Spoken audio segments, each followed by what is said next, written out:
নমস্কার, দীপ্তক মাম্মা ওয়ার্ল্ড চ্যানেলে তোমাদের সবাইকে স্বাগত। আজকে প্রতিদিনকার মতন আজকেরও আবার একটা নতুন টপিক নিয়ে আলোচনা করতে এসে গেছি। আজকে যে টপিকটাতে আলোচনা করব সেটা হচ্ছে গিয়ে বাচ্চাদের ঠান্ডা লেগে গেলে আমরা কিভাবে তাদেরকে তাড়াতাড়ি রিলিফ দিতে পারি, মানে বলতে পারো সুস্থ করতে পারি। মানে কিভাবে তাদেরকে তাড়াতাড়ি একটা সুস্থ করতে পারি, কি মেডিসিন, কি কিছু বা কি প্রসেস, আজকে জাস্ট একটুখানি এটা নিয়ে আলোচনা করব। তার আগেই বলি, দীপ্তক মাম্মা ওয়ার্ল্ড চ্যানেলে তোমাদের সবাইকে স্বাগত। ভিডিওটা স্কিপ না করে দেখবে, যদি স্কিপ করে দেখো তো প্রপার ইনফরমেশন পাবে না।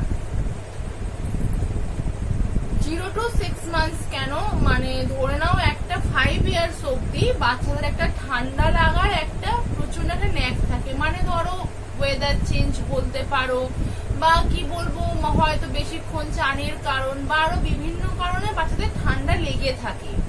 প্রথমে আমরা একটুখানি বলে নিই যে কি কি কারণে বাচ্চাদের ঠান্ডা লেগে থাকে। যখন বাচ্চারা প্রপারলি ব্রেস্ট ফিডিং এর উপরে ডিপেন্ডেন্ট থাকে, তখন তাদের কিন্তু যে ব্রেস্ট মিল্কটা তারা খাচ্ছে সেই মায়ের তার মায়ের যদি ঠান্ডা লেগে থাকে, সেই কারণে কিন্তু ফার্স্ট অফ অল বেবির ঠান্ডা লাগতে পারে। আমি এটা বলছি কিন্তু 0 to 6 months বেবিদের জন্য।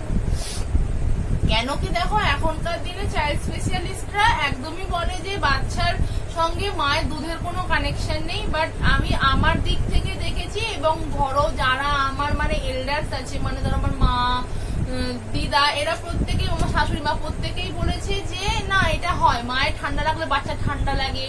বা ধরো মায়ের কোনো গ্যাসের প্রবলেম হলে এই 0 to 6 months বেবিরা মায়ের গ্যাসের প্রবলেমের সঙ্গে ওদেরকেও সাফার করতে হয়। বা মায়ের অ্যাসিডিটি হলে বাচ্চারও অ্যাসিডিটি হয়। তো এটা আমি নিজের ক্ষেত্রেও দেখেছি যে এটা 100% ঠিক, যে এই টাইমে যদি মায়ের কোনো রকম প্রবলেম হয় 0 to 6 months বেবিদের ক্ষেত্রে, সেটা কিন্তু তার বাচ্চাকেও সাফার করতে হয়। 0 to 6 months বেবিদের ক্ষেত্রে, বেবির মাদের ক্ষেত্রে বলবো তারা নিজেরা ঠান্ডা লাগিও না প্রথমত, তাহলে তোমার বেবিদেরও ঠান্ডা লাগবে না। যেহেতু এখন প্রচন্ড গরম, তাই প্রথমেই বলবো যে এসির যদি ব্যবহারও করো, ফার্স্ট অফ অল বেবিকে ঘামা অবস্থায় বা চান করা গায়ে বেবিকে এসির নিচে আনবে না। আর বেবিকে সবসময় এমন জায়গায় শোয়াবে যেখানে এসির হাওয়াটা ডাইরেক্ট বেবির গায়ে লাগবে না। সব থেকে বেটার হয় রুমটা একটুখানি ঠান্ডা করে নিয়ে পাখা চালিয়ে শুলে। বাট যদি তোমরা মনে করো যে এসিতে বেবিকে রাখবে, টোটালি ফুল নাইট হোক, ফুল নুন টাইমটাতে হোক, যদি মনে করো যে বেবিকে এসিতে রাখবে, অবভিয়াসলি ফার্স্ট অফ অল কানটাকে কভার করার চেষ্টা করবে। কানে বেশি টুপি পরাতে বলবো না, বা কোনো মোটা কোনো জিনিস পরাতে বলবো না, বলবো একটা পাতলা সুতির কাপড় দিয়ে কানটাকে আটকে দেখো। কেন, সবসময় মাথায় রাখবে, হাত পা থেকে কিন্তু ঠান্ডা ঢোকে না, ঠান্ডা কিন্তু ঢোকে কান থেকে। তো সেহেতু ফার্স্ট অফ অল যদি এসি ইউজ করো, তো যখনই বেবিকে শোয়াবে একদম এসির নিচে ডাইরেক্টলি শোয়াবে না। বা এসি যদি স্প্লিট এসি হয়, সেই ক্ষেত্রে এসির যে হাওয়াটা যেটা বেবির দিকে রাখবে না, অন্য দিকে রাখবে, আর বেবির কানটাকে কভার রাখার চেষ্টা করবে। থার্ড অফ অল যেটা হয়, সেটা হচ্ছে ওয়েদার চেঞ্জের কারণে বেবিদের ঠান্ডা লাগে। সেটা কিন্তু 0 to 6 months না, সেটা 0 to 6 months কেন, 5 years অব্দি বেবিদের ঠান্ডা লাগার একটা প্রবণতা থাকে যে ঠান্ডা লেগে যাবে বেবিদের। তো এই জন্য দেখো, ফার্স্ট অফ অল আমি বলবো যে ওয়েদার চেঞ্জের সময় অবভিয়াসলি বেবিকে বেশি ঘামতে দেবে না প্রথমত। বা ধরো দুমদাম করে একটা ডিসিশন নিয়ে নিলে যে ধরো এখন একটু চান করিয়ে দেবো, গা মুছিয়ে দেবো, এগুলো করবে না। বেবিদেরকে জানো তো ঠান্ডা জল খাওয়াতে হবে। ঠান্ডা বলতে গেলে যেটা নর্মাল হয়, বা অনেকে দেখবে একটুখানি বোতলটা হয়তো কি জলের মধ্যে চুবিয়ে রেখে সেই জলটা খাওয়ানোর চেষ্টা করে আফটার 6 months বেবিদেরকে। তাদেরকে বলবো সেটাও কিছু করতে চেয়েও না। বেবিরা যেরকম লিউকোয়ার্ম ওয়াটার খাচ্ছে, ওয়েদার চেঞ্জের টাইমগুলোতে অবভিয়াসলি ট্রাই করো বেবিদেরকে লিউকোয়ার্ম ওয়াটার দেবে। আর আবারও বলছি, 0 to 6 months এর বেবিরা খুব ওদেরকে কানটাকে ফার্স্ট অফ অল কভার রাখবে যদি তোমরা বাড়িতে এসি ইউজ করো। আর বেবিদেরকে লিউকওয়ার্ম ওয়াটারই দেবে, কোনো ঠান্ডা বা চিল ওয়াটার কিছু ওদেরকে দেওয়ার দরকার পড়ে না। ওরা লিউকওয়ার্ম খেতে তো খুব একটা প্রবলেম হবে না, কিন্তু খেয়াল রাখবে জলটা যেন লিউকওয়ার্ম হয়, সেটা যেন গরম না হয়। চানের টাইমটা মেনটেন করবে, অবভিয়াসলি বেবিদেরকে সব সময়, আমি তো ইভেন আমার বেবি 3 ইয়ার্স, ও যত গরম পড়ুক না কেন, যত ঠান্ডা পড়ুক না কেন, ও কিন্তু অল টাইম গরম জলে চান করে। যদি শীতকাল হয় গরমের পরিমাণটা বেশি হয়, যদি একটু গরমকাল এখন, যেহেতু এখন গরমের পরিমাণটা সামান্য কম, তো কিন্তু আমার বেবি কখনো ঠান্ডা জলে চান করে না। আমার বেবি অলওয়েজ গরম জলে চান করে আসছে, যেহেতু আমার বেবিরও ঠান্ডা লাগার ধাত। ফোর্থ অফ অল যেটা দেখো হতে পারে, সেটা হচ্ছে কি একটা দেখো অ্যালার্জি বা একটা ধরো বলতে পারো ইনফেকশন জাতীয় বলতে পারো। দেখো হয়তো তোমার বাড়িতে ধরো তোমার নিজের ঠান্ডা লেগেছে, কি তোমার কোনো পরিবারের কারো ঠান্ডা লেগেছে, সেটা থেকে তোমার বেবির কাছে আসতে পারে। মানে যেটাকে বলা যায় ওই ভাইরাল এফেক্ট জাতীয়, ভাইরাস বা ভাইরাল এফেক্ট যেটাকে বলা যায়। মানে ধরো কারোর থেকে ওর মধ্যে ঠান্ডাটা এসে গেল, এটা প্রথমেই বলবো। যদি বাড়িতে এরকম কারণ দেখো, মাকে তো আটকে রাখা সম্ভব না বেবির থেকে, ওই জন্যই প্রথমে আমি ভিডিওতে বলেছি মারা সাবধানে থাকো যেন ঠান্ডা না লাগে। বাকি পরিবার পরিজনদের ক্ষেত্রে বলবো যে যখন নিজেদের ঠান্ডা লাগবে কাইন্ডলি বেবির সামনে যেন তাদেরকে না আসতে দেওয়া হয়, কজ এটা কিন্তু বেবির ক্ষেত্রে খুব বড় ইফেক্ট করতে পারে। যখন ফিফথ অফ অল বলবো ইনফেকশন। অনেক সময় জানো তো, যেটা আমার বেবি খুব বেশি মানে সাফার করেছে, ওর ধরে নাও এই 3 ইয়ার্স এর মধ্যে ওর প্রায় ধরে নাও 4 to 6 টাইমস ওর কিন্তু খুব মারাত্মক মারাত্মক ঠান্ডা লেগে গেছে। তার মধ্যে মারাত্মক লেগেছে বলতে গেলে ওটা বলা যায় তোমার 3 টাইমস। এটা মানে ওর মানে পুরো একদম যাকে বলে বাংলা ভাষায় অবস্থা পুরো ঢিলা করে দিয়েছিল, মানে জাস্ট দিনটা এখন ভাবতে চাই না। তো এই টাইমগুলোতে আমি যখন বলবো, ফার্স্ট অফ অল এই টাইমগুলোতে বেবিকে যদি ফার্স্টে দেখো জ্বর আসছে বা ও নিঃশ্বাস নিতে কষ্ট হচ্ছে বা কোনো কাশছে, প্রচন্ড পরিমাণে কাফ হচ্ছে, বাড়িতে কোনো রকমের মেডিসিন ট্রাই করো না। এই সময় এটা তোমরা একটা মেডিসিন, তোমরা যেটা সব থেকে ভালো হোম রেমেডিস, সেটা হচ্ছে যে সরষের তেলের মালিশ। লিউকম একটুখানি সরষের তেলটা গরম করে নেবে, তারপরে সকাল সন্ধে দিন যখন পারবে ওকে ভালো করে হাতের নিচে, পায়ের নিচে, বুকে, গলায়, পিঠে ভালো করে মালিশ করো। তার বাইরে কিন্তু তুমি ওকে ঘরে আর একটা জিনিস করতে পারো, যেটা দেখবে তোমাদের বার্থ টাইমে বেবিদেরকে দিয়ে দেয়, নোজাল ড্রপ বলে একটা থাকে, ন্যাজো ক্লিয়ার বেবিদের, ন্যাজো ক্লিয়ার। হ্যাঁ, বেবিদের হচ্ছে কি ন্যাজো clear, price around 35 to 40 rupees. এইটা সব সময় সঙ্গে রেখো। যদি দেখো যে সামান্য একটুখানি ঠান্ডা লেগেছে, ওর কোনো প্রবলেম হচ্ছে, দেন সেই টাইমটা তুমি যদি স্টার্ট করতে পারো, মাস্টার্ড অয়েলের লিউকোম মাস্টার্ড অয়েলের মালিশটা স্টার্ট করে দাও। এবং এই যে ন্যাজো ক্লিয়ার যেটা বললাম, এটা বার্থ টাইমে প্রত্যেকটা হসপিটাল থেকে আফটার ডেলিভারি সাজেস্ট করে। তো এই ন্যাজো ক্লিয়ারটা 2 ঘন্টা অন্তর অন্তর, দরকার পড়লে যদি খুব বেশি প্রবলেম হয় 2 ঘন্টাটা মেনটেন করতে, ফোনে রিমাইন্ডার দাও বা ফোনে অ্যালার্ম দাও 2 ঘন্টা ছেড়ে ছেড়ে। যেটা আমি করতাম যখন ওকে রাত্রিবেলা নাকে ন্যাজো ক্লিয়ার দিতে হতো, তো আমি ইভেন সারা দুপুরও আমি ফোনে অ্যালার্ম সেট করে রাখতাম, 2 ঘন্টা ছাড়া ছাড়া আমার ফোনে রিমাইন্ডার দেওয়া হতো যে মানে ওকে নাকশত দিতে হবে।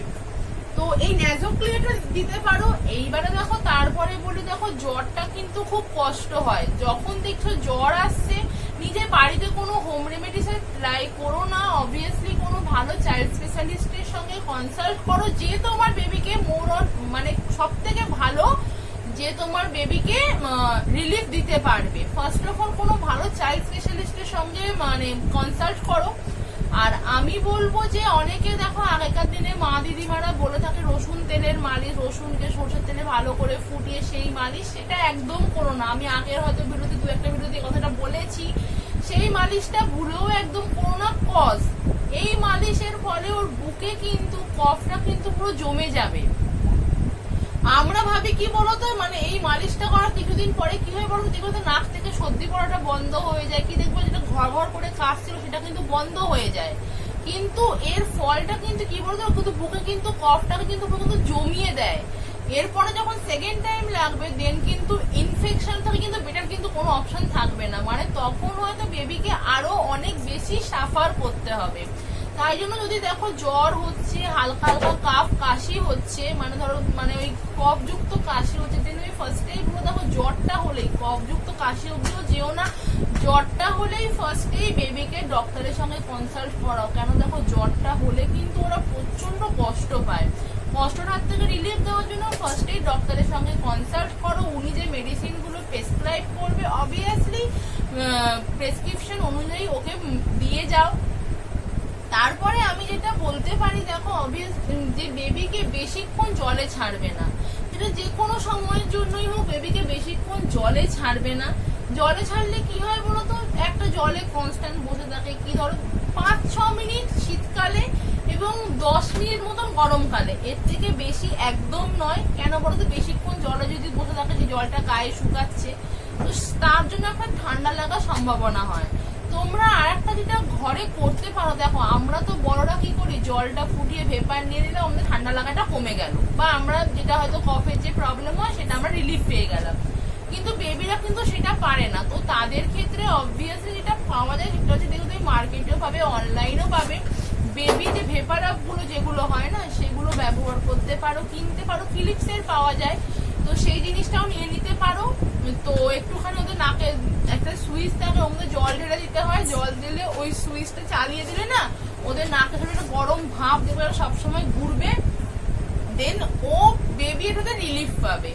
আর আমি আবারও মানে ভিডিওটা প্রায় শেষ হতে চললো, আমি সেইখানে এসে আমি আবারও বলবো, বেবি সামান্য দেখো এখানে আমি যেগুলো শেয়ার করছি সেটা কিন্তু পুরোটাই আমার পার্সোনাল এক্সপিরিয়েন্স।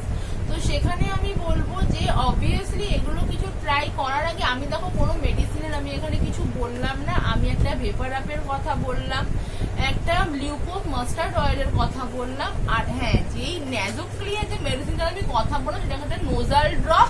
এটা যে কোনো হসপিটাল থেকে বেবিদেরকে সাজেস্ট করে আফটার বার্থ ওদেরকে দেয়। কেন বলতো, যেহেতু ওরা পেটের মধ্যে জল থাকে, সেসব থেকে যেহেতু বেরোয়, ওদের একটা মানে একটা নাক একটা বন্ধ হয়ে যাওয়ার সম্ভাবনা থাকে।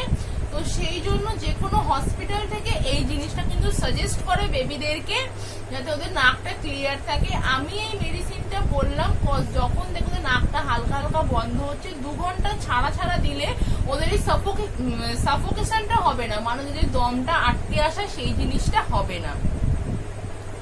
আর একটা যেটা তোমরা খুব ভালোভাবে করতে পারো, সেটা হচ্ছে কি, যখন দেখি ছোট বেবিদের ক্ষেত্রে তো অবভিয়াসলি একটু প্রবলেমে, যারা 0 to 6 মান্থস থাকে তাদেরকে যতটা সম্ভব পারবে পিঠে বা কোলে উঁচু জায়গায় রেখো, একদম ফ্ল্যাট ওদেরকে শুয়ে রাখবে না, তাহলে কিন্তু ওদের সাফোকেশনটা আরো বেড়ে যাবে।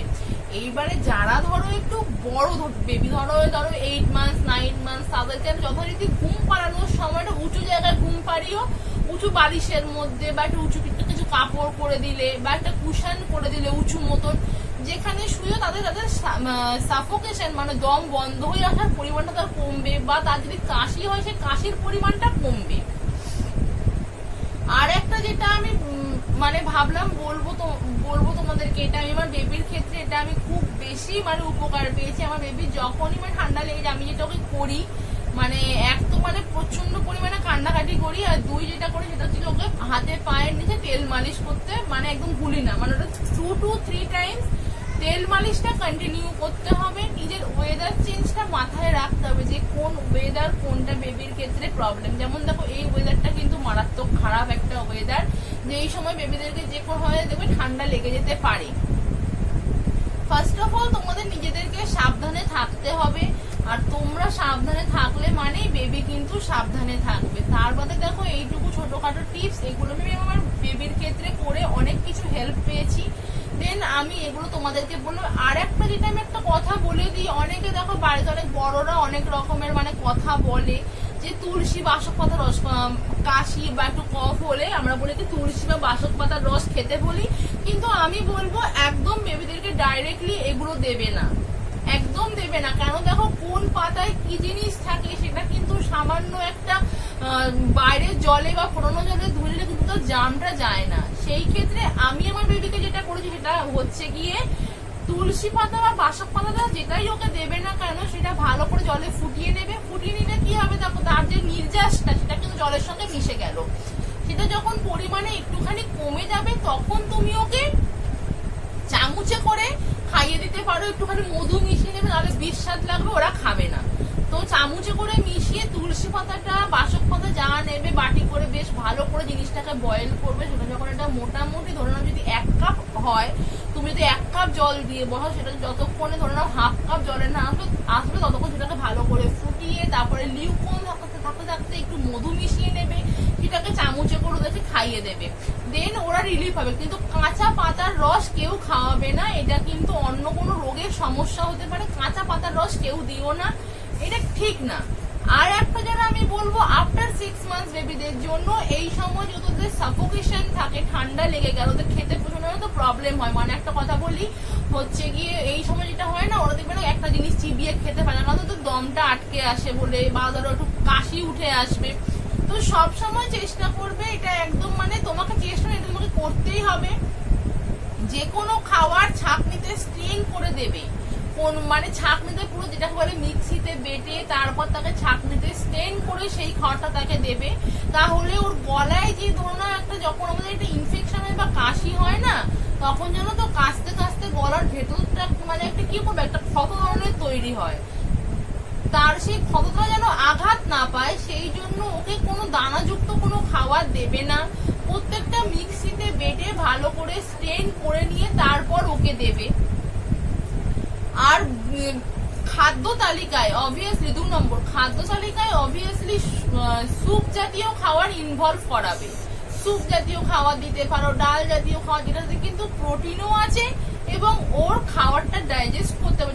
যেহেতু তখন অনেক সময় অনেক ধরনের মেডিসিন চলে, তারপরে ডাইজেশনের প্রবলেম, মানে ডাইজেশনের একটা প্রবলেম হয় বেবিদের। তো সেহেতু বলবো এই রেমেডিতে যেটা করতে পারো, স্যুপ জাতীয় খাবার, ডাল জাতীয় খাবার, এগুলোর সঙ্গে বেবিকে একটুখানি অ্যাডজাস্ট করাও, এতে করে ওটা প্রোটিনটাও পাবে এবং ওদের খাবারটা ঢোক গিলতে বা ডাইজেস্ট করতে উভয়তেই মানে খুব ওদের সুবিধা হবে। তো এই কটা টিপস আমি আমার বেবির ক্ষেত্রে অ্যাপ্লাই করে অনেকটা কেন আমি প্রচুর হেল্প পেয়েছি। তো আমি আরো 2-3টা আমি পাতার রসের কথাও বললাম, আরো অনেক কিছু বললাম এর আগে পরে, ভিডিওটা স্কিপ না করে সবাই দেখে নিও ভালোভাবে। আশা করছি না 100% শিওর যে এগুলো তোমাদের বেবিদেরকেও প্রচুর পরিমাণে হেল্প করবে। আর হ্যাঁ, একটা কথা শেষে আবারও বলবো যে যখন দেখছো জ্বর আসা স্টার্ট হচ্ছে বা কোনো কাশি কাফ বেড়ে যাচ্ছে, তখন কিন্তু বেবিকে ঘরে ফেলে রেখে কোনো হোম রেমেডি চেষ্টা করো না। সেটা যেমন মানে বাচ্চার জন্য ক্ষতিকর, মানে বাচ্চার শরীরের ক্ষেত্রেও ক্ষতিকর, সেটা কিন্তু আরো বেশি বাড়াবাড়ি হতে পারে। শুধু কোন রকমের হোম রেমেডি সেই মুহূর্তে চেষ্টা করবে না। যখন তুমি দেখছো মানে ধরে নাও কি 100% ঠান্ডা লাগার মধ্যে ওর সবে 1% স্টার্ট হচ্ছে, দেন তুমি এই মাস্টার্ড অয়েল মাসাজ করতে পারো, বা ধরো ওই যে পাতার রস যেই সিস্টেমে বললাম সেই সিস্টেমে ওকে খাওয়াতে পারো, তখন এগুলো ট্রাই করো। কিন্তু যখন জ্বর বা কাফ বাড়ছে, তখন ওকে কাইন্ডলি বাড়িতে না দেখিয়ে কোনো ভালো চাইল্ড স্পেশালিস্টের সঙ্গে কনসাল্ট করে ওকে দেখিয়ে নাও, তাহলে ও কিন্তু খুব তাড়াতাড়ি রিলিফ পেয়ে যাবে এবং সুস্থ হতে পারবে। আজকের ভিডিওটা এখানেই শেষ করছি, কালকে আবার নতুন কোনো টপিক নিয়ে আবার অনেক বক বক করতে আসবো।